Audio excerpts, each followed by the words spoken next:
The 2025 International DIR Floortime Conference, live online October 19th to 28th, a unique 10-day conference with dozens of engaging presentations on the practical application of DIR Floortime for professionals and parents alike. Early bird discount if you register by October 1st for 20% off. DIR Parent Network members get 25% off. On Tuesday, October 28th, Dr. Robert Nassif and I will be presenting The Good or Bad, Hard to Say Parable, Navigating the Complexities of Autistic Support Needs. Hope to see you there. Affect Autism, 10 years of providing free supportive content for your DIR journey. All of Affect Autism's podcasts are produced and edited by Daria Brown. Please note that the views expressed during all episodes are solely those of the individuals involved, do not constitute educational or medical advice, and do not necessarily reflect the views of Affect Autism, Daria Brown, nor ICDL and associated parties.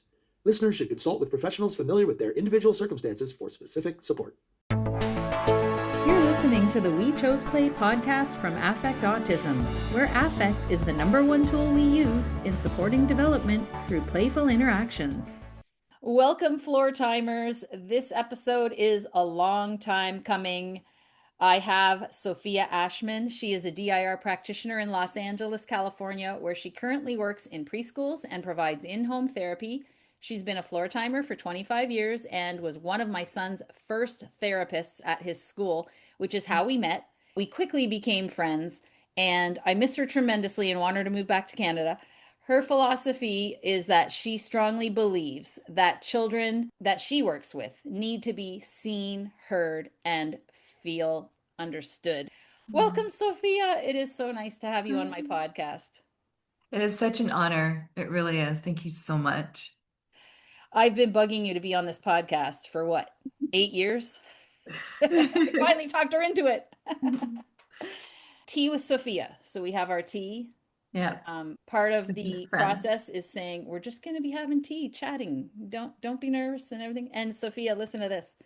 So I have these like Yogi brand tea. So this is the black licorice tea, Réglissement Égyptien or something it says in French, because you know in Canada all the labels are in French and English. For the listeners, Sophia knows that she grew up in Toronto. But may this day be the day to lead us to peace, to happiness, and to joy. That's perfect. I admire you so much. So thank you. Okay. So, right. I mean, I hope that Sophia knows this, but I have to tell this to the listeners.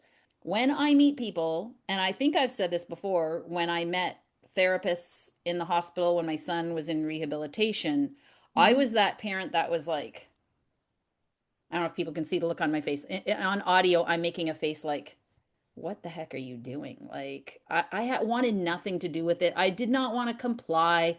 I was thinking, what are you doing with my son? This makes no sense. Like, I was not friendly, bubbly in any way.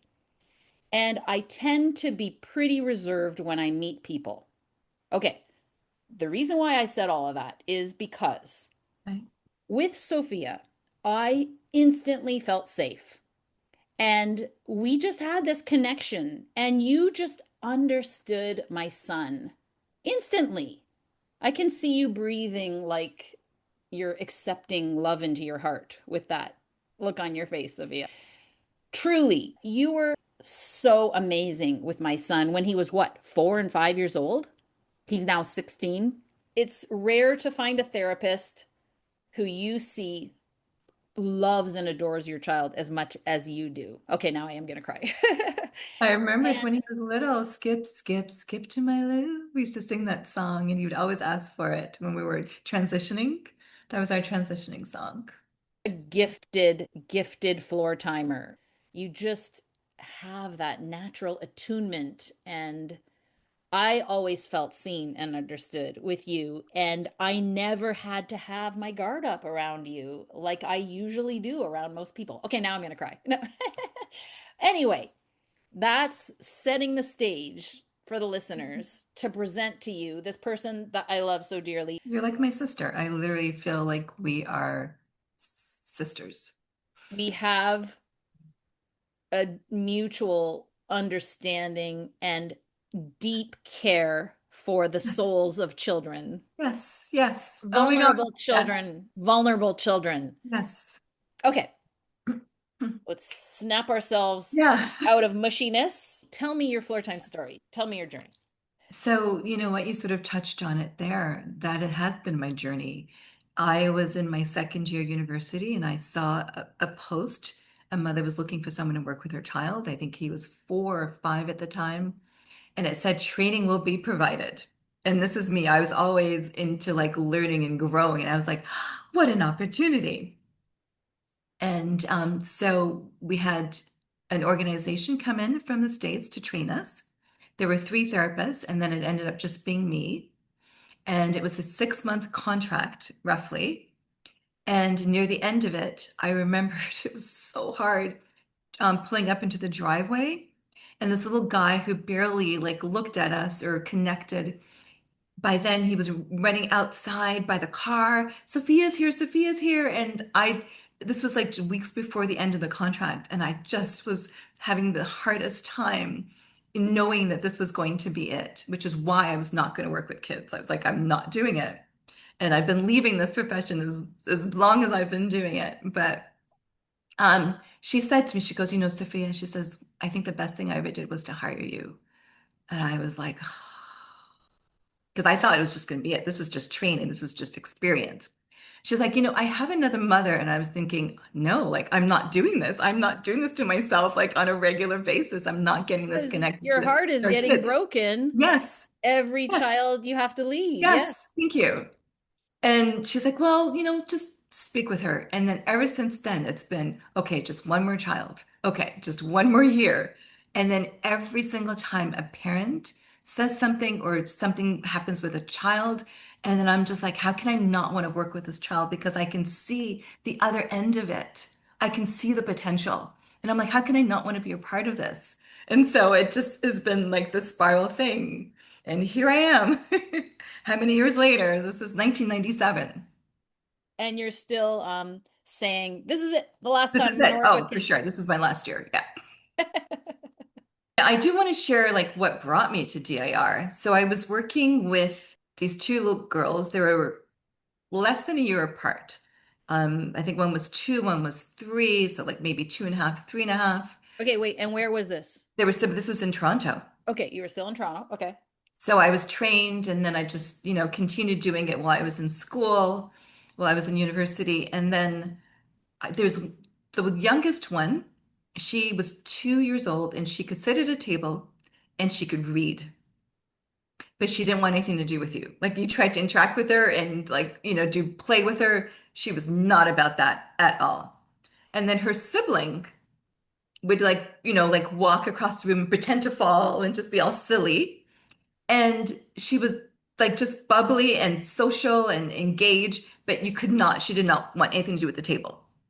And then I was like, but I would come in and I had this book that I was trained in and it had all these programs. You know, you go from one program to the next, you know, their name and how are you and how are you doing and how old are you? Just, you know, a sequence of things, you know, from beginning to end. And then I was like, how do I have this one manual for both kids when they're so different? So I was like, there's got to be something else. There's got to be a program or something that's individualized. And so I started to do some research and then I found a couple places. I thought about Florida, but that was ABA. It still wasn't quite giving me what I needed. And then I liked sunshine. And so I looked on a map and I was like, where has the most sunshine? Anyhow, so I called a lot of places in California. And then we have something called the Regional Center, which is similar to the Geneva Center in Toronto. And this one woman said, you know what you're describing? She goes, I think you would really like this person.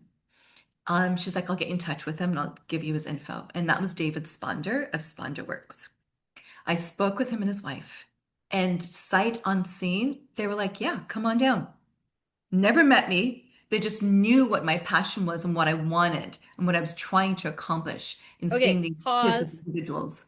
That is a testimony to what I said earlier. When you meet Sophia and you feel that energy, that doesn't surprise me at all. Even though you told me this story years ago, I forgot. But yeah, that doesn't surprise me at all hearing that. Okay, continue. Oh, yeah, they were like, come on down. And so I started working with them. And I still didn't feel like I knew DIR the way that I was knew that it was. And so for a while, and which is why I can always see when new therapists are starting that I was doing like a basically like a play-based naturalized ABA. But I thought because I wasn't sitting at the table and doing drills that I was doing DIR. And so I kept taking courses. So I took courses with Diane Cullinane. And then I was like, oh, okay, I understand it a little bit more.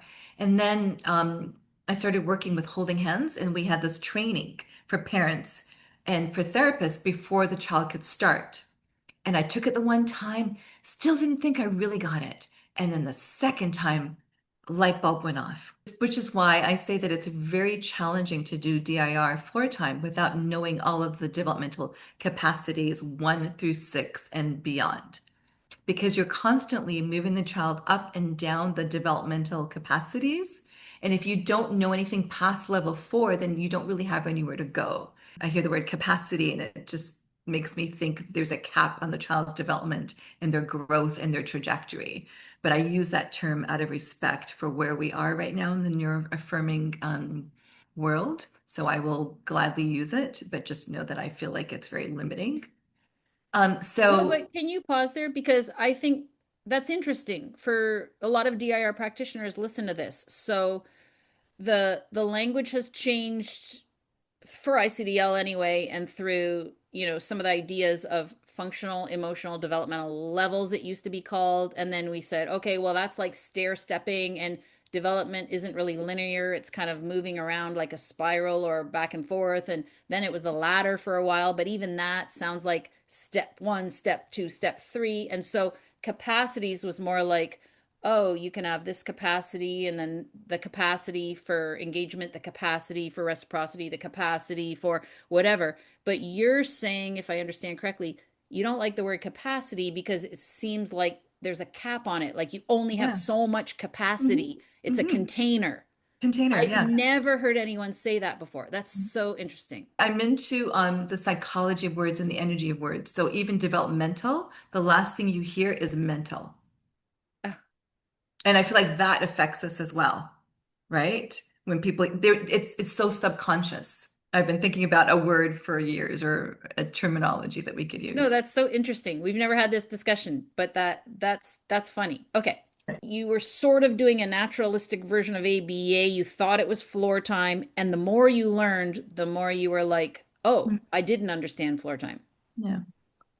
And if you are unable to look at a child and work with a child and determine which capacity they are currently demonstrating, then you don't know where to go up. You don't know where, you don't know where to go from there. And so what I was seeing is that a lot of therapists were just working on engagement. They were just trying to, get the child having this back and forth, smiling, joyful, which is wonderful. But I mean, the learning happens, right? When within that developmental, right, lens. So you want to like push a little bit more because that's the zone of proximal development, right? Not too low, not too high, but you need to know where they are. And so if you're not able to determine that, then it's very difficult, I think, in order to do the model effectively. What I learned from you, even before I learned things from the DIR certificate courses that I took at ICDL, which then introduced me to Maud LaRue, and I learned so much from her. Before all of that, you really cued me in without necessarily calling it that, the individual differences. You would see these things that are impacting his developmental capacities, even though you hate those terms or you dislike those terms. But you know what I mean? Like you felt his individual differences, and it really opened my eyes to the I in DIR. It's funny you don't know what seed you're planting, and that level of Sophia, you're too curiosity. humble. Like the number of seeds you've planted, seriously. Seriously, but it's the idea of being curious. So I it's always been upsetting for me when I hear an adult saying, "Oh, he's just not getting it," or "He's just lazy," "Oh, he just doesn't understand." And I'm thinking, it's our job to figure out a way to help them to understand. It's not on this tiny being, who's trying to figure out themselves and and their world. We are the adults here. Hmm. And so I was always having this level of curiosity. What is in the way? Like seeing the potential, seeing the trajectory, seeing the beauty in our kids, and then wondering, what can I do? How can I help? How can I support this child? And in what ways? And so that has always been important to me to have that level of curiosity, which is why I love DIR, right? And we're not just looking at the observable behavior. There's this curiosity about what's happening, right? What do they need? Yes. How can I help? As opposed to, it's the child. Yeah, and it's so hard when you're a parent who maybe doesn't know much about autism, again, it might have been quite different when my son was diagnosed because, nobody knew what the word neurodiversity meant. And honestly, a lot of people still don't know that word. I do have to say, though, that I feel like with anything that you learn and do, you have tools because I do have some things from my ABA background that I think are helpful. I don't Such ascribe as, to the philosophy, but some strategies I think are helpful, such as. such as like the momentum, having certain momentum. If you have a child that elopes, where you position your body, there's all kinds of things that I think are helpful, but I don't ascribe to the fact that the child is just, these four behaviors. The child is a human being, with a human heart. So there's definitely been some tools, and I took drama therapy, so that helps with my play and my symbolic representations and the dramatic aspects of, creating and expanding on play and all the different modalities that we used to use, puppets and writing and music and all of the medium, the creative mediums. You're using your tools from drama therapy and even some of the strategies you learned from your early ABA training in a DIR lens with the kids that you work with. Absolutely. Absolutely. So when I say philosophy, then that if the terminology is DIR lens, absolutely. All day long. All day long. That's what I'm doing. Seeing where they are developmentally and always having to try to educate others on just because they're five, you don't snap your fingers and all of a sudden they're like, oh, they need to be doing this, X, Y, or Z because they're five now. Where are they developmentally? We have to learn how to adjust ourselves to be able to get that connection with the child. And the thing that strikes me in retrospect, looking back, the reason why I just instantly felt safe with you is because you're so naturally floor time that, like I said, like I felt seen and heard within the first few minutes of talking to you, but also just from seeing you work with the different kids. And I assume Dr. Tippy would agree because Dr. Tippy was the consultant where you were working with my Love son him. and you had lots of training with him too, would agree that, you saw the kids you were working with. Like you were not trying to change them. You were not trying to, like, you were trying to scaffold and support, Yeah. and that was so clear to me. And I could see it in every interaction that you had, not just with my son, but with other kids that you worked with. And it's hard for parents sometimes to see that because their understanding is, I need my child to be able to do this, and that.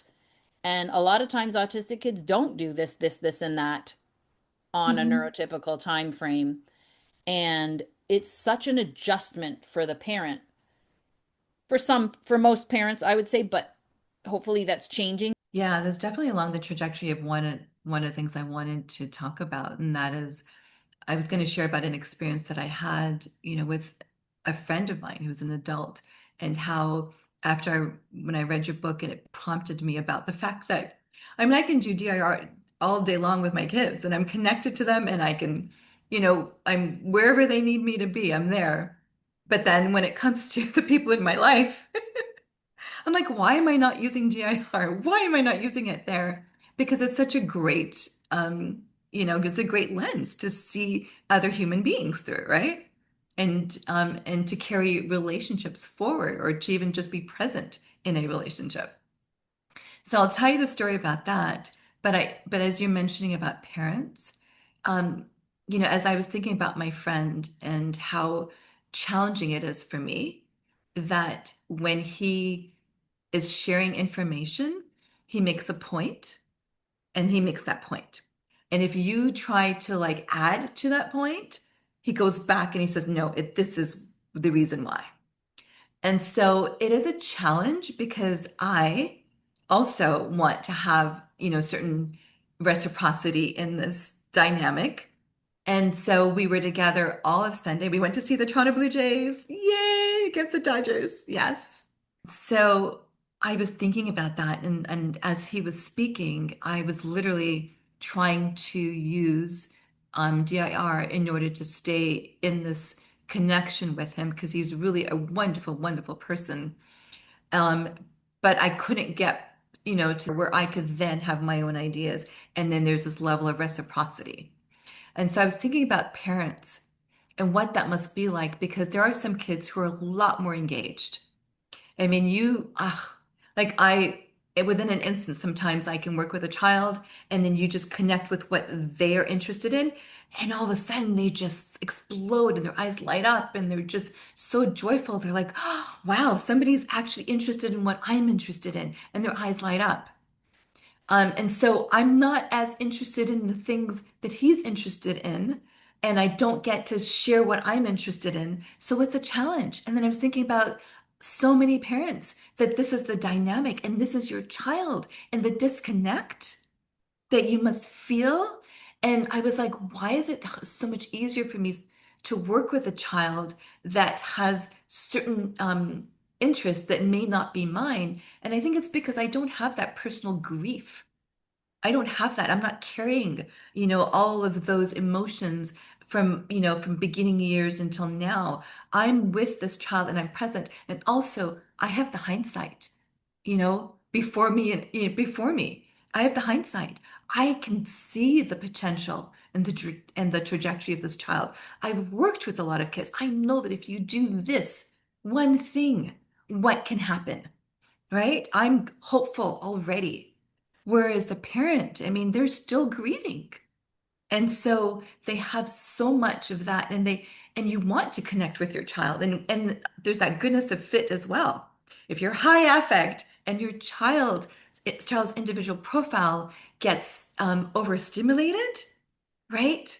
There isn't that and then the opposite if you're like a very like quiet not as animated person and your child needs animation again a disconnect and what must that feel like for a parent to not to be able to have that connection where and you can feel it when you are connected to a child and they're connected to you it is grand and it is beautiful and it's so glorious and it's love like I mean it's love beyond anything that you can just imagine when the two of you clicked and connect it fills you and it fills them you know not that there isn't love otherwise there is love but it's just love magnified you know and so I can't imagine what it's like for a parent and so I was just like what are your thoughts on that.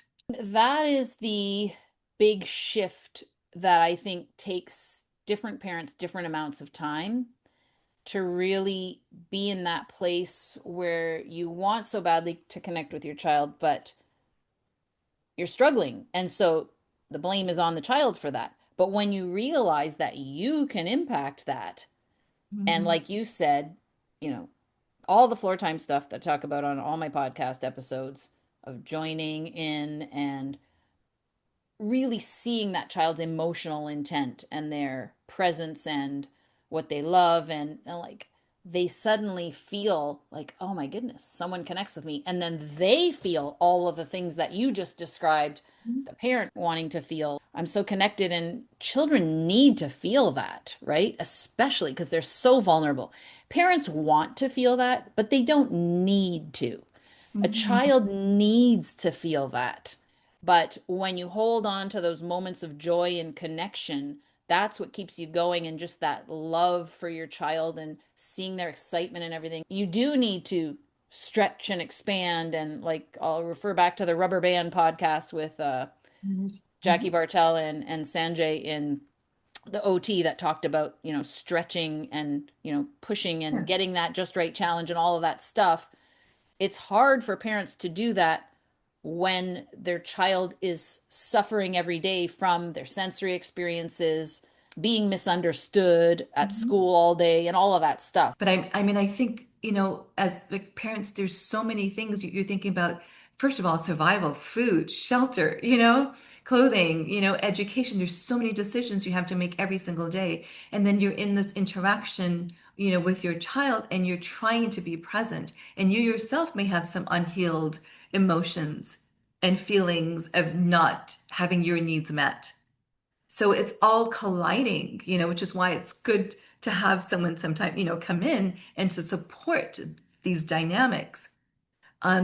So I mean, I don't think it's like the child or the parent. I think it's both. I think the dynamic is between the two. There's healing occurring and happening within the dynamics of the interactions for both. Yeah, regulation and co-regulation. It's, Mm-hmm. that back and forth. And yeah, the rubber band, the rupture and repair, that is what, builds resiliency. And Mm-hmm. that is important. And yes, you're using your relationship. And so think about that, as you are working on these things that are more challenging and that are uncomfortable for him, um, that, you are supporting him, but you're using your relationship and you're comforting him and providing that support along the way, that glue that will help him to be able to go to bigger capacities within his life. One of my chapters in my new book is about how Floortime is such a vehicle of personal growth for parents as well. In applying Floortime and just really being there for your child, it is a mirror at looking at yourself as well, and your own regulation is tested, and your own engagement and your own ability to be reciprocal and your own ability to share problem solving together and stay in an interaction even when you have these negative emotions and you're overcome with whatever. It is a way to really grow together. And I think that's been one of the most rewarding things is just really understanding my own developmental capacities. Yes. And I Is it wanted better if I say development? Because ment is not Oh, mental. oh, I love that. Okay. Development. Yes. I love it. And it actually even just seems like to be like a propeller, just seems to like push things forward. I love it. You're so awesome. Springboard. Pew. I wanted, right? Yes. I wanted to take a look at some of the needs because as I was thinking about spending like a whole day with my friend and having that dynamic be so one-sided. And in floor time, opening and closing circles. So he was opening and opening and opening and opening, and there wasn't that level of reciprocity for me. And then when I tried to like add something or or close a circle or open one of my own, it was shut down, which is what I'm sure a lot of parents feel, with their child all the time. And so I was thinking about how I was feeling during those times. And there's like seven levels of need. There's seven like needs. And so one of them is connection. And within connection, for me, it was mutuality. I didn't feel that it was a mutual, give and take in this dynamic. There's physical well-being, which is safety and security, but that I was fine. I felt safe, so that didn't affect me. The other one is honesty. And then things like authenticity, integrity, and presence. I had to be completely present the whole time, just trying to hold and be the container for his needs. Imagine that as a parent, right? When you have so many other things that you need to do to parent. I come in as the DIR professional. This is my one job, right? Is to be there for your child. But if I had to think about all the other things that I needed to do, how would I do that within those parameters, right? It's emotionally exhausting. Yes, exactly. It And is. so I'm trying to think of what are the things that we need to do because after that, I kept thinking about what do I need to do then to pour back into my well, right? And so play is another. So there was no joy in it for me. Like, I mean, there was some, but there was connection, but it wasn't a joyful connection because it was so disconnected, right? My needs weren't being taken into consideration. And then there's peace, which is ease and equality. There was no equality. None. Autonomy, which is something that I crave for our kids. I want them to have that. Freedom and choice. I had a choice, right? And I had the freedom. And I'm an adult. I chose to be in company with this person whom I adore. And so I had that. And then there's meaning. Ugh, there was no contribution, and I did not feel stimulated, right? So those seven things: connection, physical well-being, honesty, play, peace, autonomy, and meaning. And out of the seven, one, two, three, four, five needs were not met, within that interaction. Is this a theory that's out there? It's from the language of compassion. But what I noticed with my friend is that there are two things that lit him up. So other people were able to light him up, not me. So one was when he had this mutual connection that he and two others that we were sitting with went to the same university. And so they had the same mascots. I don't want to say the name of the university, but they had that connection. It was a shared experience. He lit up when he heard that. And so I did not go to the same university, so I did not have that. So that is not something I could use to light him up. And the other thing that I noticed in terms of his values and his currency, I guess, the things that make him, feel joyful, is that this other person held a very high position within the university. And that lit him up. So I feel like it's important for us to understand and know what the currency is. Like what does your child value? And or what does the person you're with, what do they value? What are their needs? What lights And them what up? are your own? And what lights them up? Yes. Okay, so I've had these experiences over the years where I heard, 8 billion years ago, Gil Tippy speak about this, and he said this and this. And then 5 years later, someone else says it. I'm like, ding, that's what Dr. Gil Tippy meant when he said that. So I'm hoping that maybe some parents out there have a light bulb moment when I say that what Sophia just described is following the child's lead. What lights them up? And even though I did a blog post on it, and I did the podcast with Sibylle from Germany, Sibylle Janert, on following the child's emotional intent. Mhm. We may have said, I don't think we said light them up, but the way you just said it, I never heard it described that way before that I recall. That is, I hope, going to be a light bulb moment for some people. Think about what lights your child up. Because I do say in the course, be sure, supporting, understanding, respecting the expectations of parents, a course that I teach at ICDL, that usually the first time practitioners interact with a family, they want to know, what is the kid like? Those moments, that's what following the child's lead is about. When are both of you connected and happy? And so, yes, to circle back to what you're saying about the parent experience, what lights the child up? But if it's what lights that person up, but you're sort of on the sidelines, like you felt with your friend, it's not that fun. But if you can find something that you and your child both enjoy and both like, and like an example I can think of is bringing my son to, since I'm using the number 8 billion a lot, 8 billion train shows, model train shows. That was joyful for me, not because I cared anything or knew anything about model trains, but I like going out to different events. I like seeing different kind of creative projects. Like every model train setup is super creative. Like these people put mostly, boomer men put millions of hours into their model train layouts, and they have different creative things that they show, and there's always jokes, and then you can look and see on signs they write funny things. And my son loved going to watch the movement of the trains, and he gets so excited. He loves watching the trains go through the tunnels and figure out where they're going to come out. And so that was a joyful experience for us. And I remember people saying to me, including Maud LaRue, in even in the We Chose Play documentary that I did, she's saying, you brought him, like giving me kudos for bringing my son to all these train shows. But then I was like, yes, but I wanted to bring him to all those train shows too.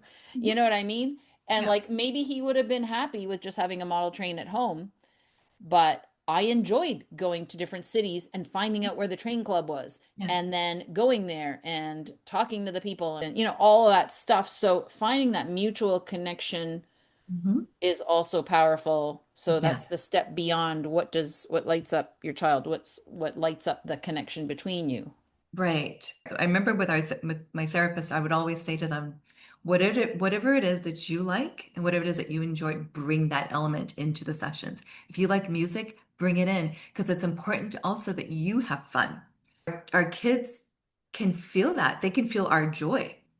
Right. And so when we are joyful, then that sparks something in them as well. So bring it. If you like art, use that as an element. Whatever it is that lights you up or brings you joy and has is fun for you, bring that in and then do the floor time, within those, within that environment. Because then you're already like regulated, right? Right. And you're already like feeling engaged. And so it's easier to have someone else like that. The momentum is already there you know? So I think that's very important. I don't think that we should leave ourselves out of the enjoyment factor when we're interacting with our kids or with anyone else that we're with that we have connection with or a relationship with. That should not be left out. It's so important. And just to give an example, my son is so enamored with the movie Dog Man that came out, last November or something like that.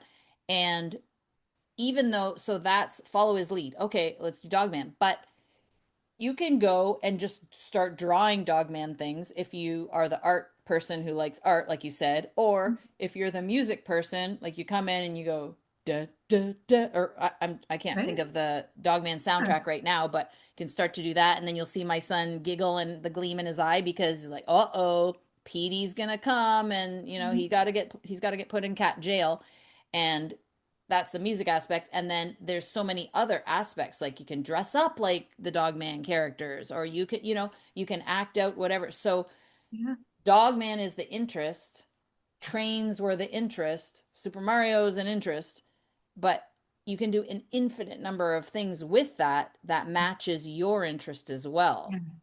Yes. Yes, there's a synergy for sure, and that is so important. There's so many times in my sessions when I'm having a ball, and I would say to my therapist, I'm like, if you are enjoying yourself, chances are, right, the child is also enjoying themselves, right? And it's so much more, yeah, it's so much more beautiful when that can occur. But before that can happen, you're right, you have to know what's interesting for them. It's like with any relationship. What is important to them and what do they value? What is of interest to them?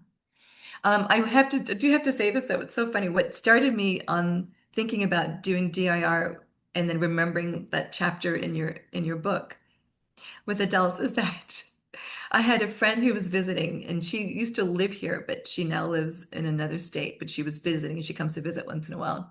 And we went to go see my neighbor's, apartment building, which has this amazing view. Like it's this very, very high building, and it's got this beautiful view of the ocean and, in the city. And where she lives, she doesn't have the ocean anymore. So she's standing there on this one level, and she's holding her, her tea, and she's looking, and she's like, I just want to take this in. And for me, I liked the lower level. I liked the level that was below that. And I'm saying is, oh, but you got to go see this other one. You got to go see this other one. And that was my agenda. And even though she's telling me her interest is in standing there and taking in that moment. But for me, my agenda was, oh, but you have to see what I like, what I think is going to be great and fantastic and wonderful.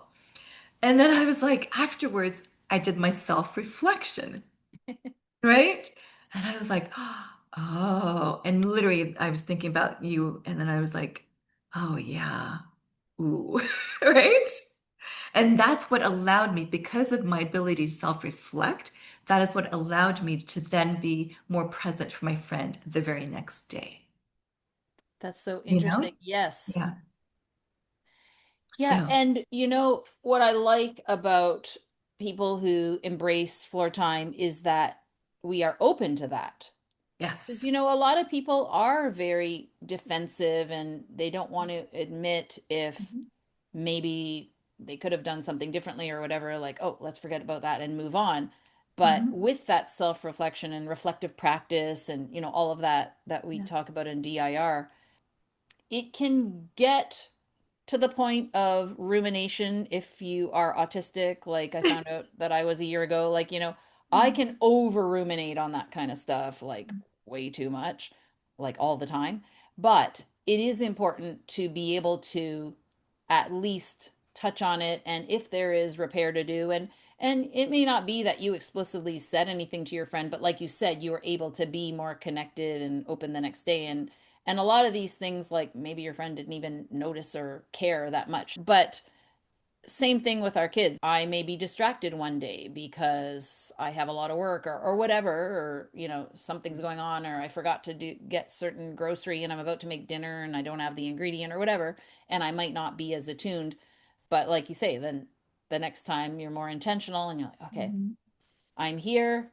Let's do Mhm. this. Let's have Yeah. fun. Actually, when I just said, let's do this, I'm laughing because I'm thinking of my son loving the scene in Dogman where the police chief goes with his sunglasses, let's do this. And my son thinks That's that's good. hilarious.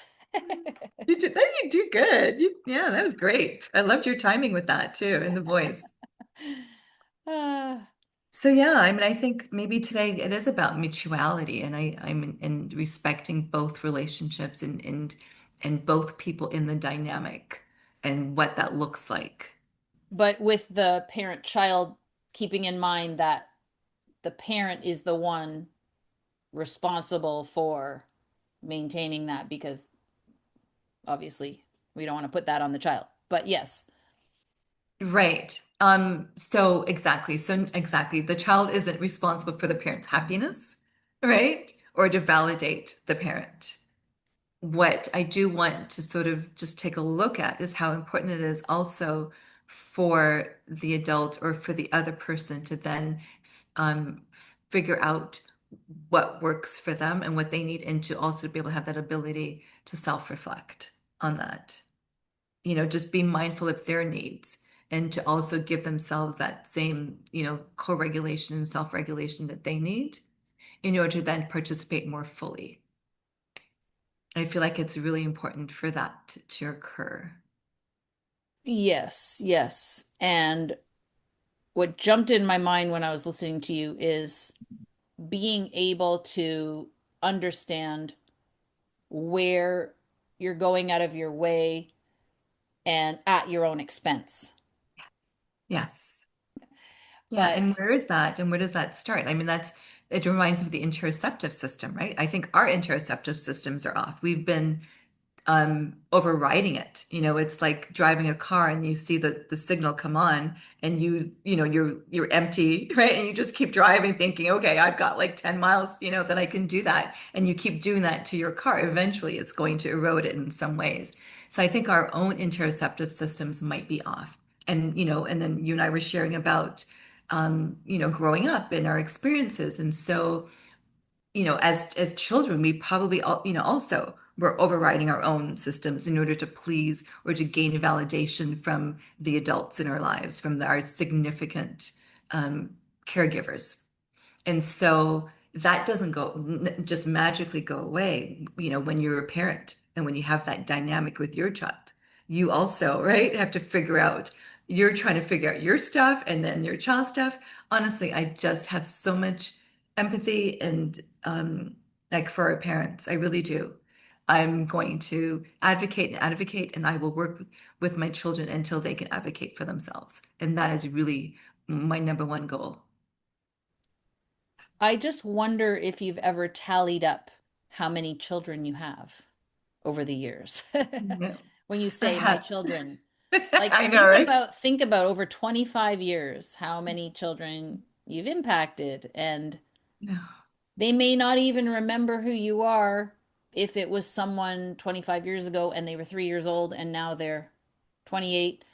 They may, if they only saw you a few times, but something you made them feel may have changed something in them for the better that then impacted their life. I don't know what moment they're going to take away with them as they get older and as they develop. I don't know. So every single moment could be that moment that they then carry themselves and say, ah, yeah, I feel that. I know this. I know that I mattered. I know that I was important. I was seen. I was seen. Someone saw me. Someone understood me. Someone got me, you know? And so whatever's happening in this life right now in the environment, I still have that. So that's the fortitude that I'm hoping that my kids will have, that they will know that they matter regardless of what's happening in their environment. Yes, and when you say I just have so much empathy, etc., for parents and blah blah blah, like I turn it right back around and I just am in so much awe of practitioners that can do the type of work that you do. Yeah, I think I try to explain it to people because that's the number one thing that everyone says. Oh, you must have all this patience. And I'm like, it's not about patience. The patience I need for the adults. Yeah, That I did for the adults. that's But true. for the kids, it's about understanding them. And it's like with any relationship, once you understand, the child, their individual differences, their profile, you figure out their profile, and it's just, it's easy from there. It really is. It's like with any other relationship. You don't need patience when you have an understanding, right? Do you? Moments of wisdom with Sophia All Ashman. right. I Are we love it. I love it. good? Oh, I want to say this one thing that I heard yesterday, and it was pretty cool. So, I'm all about agency and our children being able to advocate for themselves and having autonomy. So, I heard this the other day, and it said that if you are unable to feel, so our kids who have interrupted interoceptive systems, right, then it's hard to have agency. If you don't have agency, then you don't have any power. There's no power without agency. And I was like, agency equals power. And so many of our kids in dynamics, and I've seen it, and it's hard, and I cry, and I try to advocate as much as I can, but it's so hard because the systems are there when they're told how to sit, to have quiet hands, not to make that sound, sit in this van, even though you need to use a bathroom, you need to know how to control your bladder. It's so hard, and they don't have any agency and they don't have any power. And this is their daily life, every single day of their existence. They're being told, oh, that how they feel does not matter. Hmm. Oh, that is the hardest part of the job. When they say you must have a lot of patience working with the kids. No, no, no. The hardest part of our job is when you can't save every child. That's why I did not want to do this profession, because I knew I would want to, and what would happen if I couldn't. So, Oh, yes. So tell me why you sent me this slide. And for those that are listening on audio, it looks like it was an Instagram post by ICDL DIR Floortime. mhm. Beneath every behavior, there is a feeling, and beneath each feeling, there is a need. And when we meet that need, rather than focus on the behavior, we begin to deal with the cause, not the symptom. And it is quoted to Ashley Warner. Yes. So that was my journey from ABA to DIR. I knew there was something else. They weren't just, scripts on a piece of paper. You also sent it's a zebra with each of the stripes is colored a different color. So it's like a rainbow zebra. My stripes may be different, but my heart beats the same. And that was posted by Autism Supermoms. Yeah, because I think sometimes we forget that our children are human beings, you know, that they have feelings and needs of their own. It's so easy to see them just as getting them to the next capacity, getting them, to do the things that we need them to do so that we can feel more comfortable that they're okay, or that, my child will be okay, or that they just need to do what they need to do because, I'm the adult and you're the child. They're still human beings, right? And I really, really would like for people who work with our kids to see that. Okay, and then a post from Mona Delahook. When a child's emotions, physiology, and sensory processing are understood and honored, development is supported. There is no greater reinforcer than relational safety and feeling unconditionally valued. Hashtag beyond behaviors, hashtag brain body parenting. Right. Do we need to say anything else? Right? No. Like this captures my heart. Like this is the heart of what the work that I hope to do. Ah, Sophia, it was very much an honor for me to finally have you share nuggets of wisdom that I've heard from you over the years with the audience of the podcast. So thank you so much. And Thank you. if people want to connect with you, can they follow you on Instagram? Sure. My Instagram is Shine Your Light, ShineurLight. Shine Your Light. And if you move your head, it says it behind you. It Yeah. does. So I will link to Sophia's Instagram as well in the show notes. And let's hope that it's not too long before we get to visit again. Yes, it's been so wonderful to connect with you and to see the work that you do and all that you've done. And I don't want you to like not see the seeds that you've planted as well. It's something I honestly never ever think about, ever. I just love doing what I do. I love sharing all the knowledge that I learn, and I don't think about that. But every now and then you get an email that warms your heart, and it does Yeah. feel good. But that is not why I do it. But I will say that you should come to the ICDL conference in New Jersey next March. Okay, done. Done. If you're going to be there, I said to you, I said, if you're going to be there, I'm there. Thank you so much. Right. Listeners, I hope you enjoyed Sophia, and I will put links to everything that we mentioned in the notes at affectautism.com. Thank you so much. Okay, bye. Until next time, here's to choosing play and experiencing joy every day. Thank you for listening. This episode of We Chose Play was made possible with the generous financial support of Affect Autism's members and of the International Council on Development and Learning, ICDL.com. If you liked this episode, please share it with someone, like and subscribe, sign up for the newsletter at affectautism.com, and follow us on Facebook, Twitter, YouTube, or Instagram. Find out more at affectautism.com. So, everybody, before Sophie and I started recording, we literally talked on Zoom for 2 hours. 2 hours to catch up. That's the tea. Okay. So, we're kind of burnt out.